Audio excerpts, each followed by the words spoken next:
Let me show you how to fix PDF files and documents not opening in WhatsApp. Whether that PDF or document is corrupted or there's an issue with WhatsApp itself, I'm going to walk you through the fix.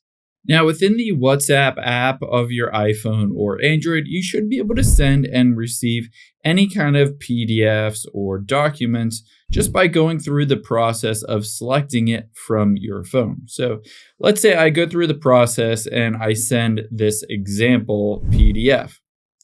Now, if it goes through the process and it sends it, they should be able to just tap and open it. But if that's not working for you, I would recommend pressing and holding on that specific PDF or document and going into the info section. From here, sometimes you'll be able to tap on that PDF to see if it will open. And then from here, you can tap on share, and then you can choose to save it back to your files or open it anywhere else. But if that's not working in WhatsApp, I would recommend going into the settings app of your iPhone or Android. Let me go back to the beginning here. And then going through the process of offloading that app. So essentially, this could be a bug or a glitch in the WhatsApp app.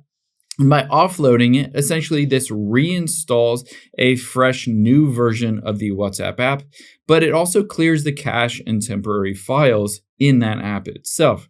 So essentially, it will fix any kind of bug. And after you've done that, you should be able to go in there and open up any kind of document or PDF.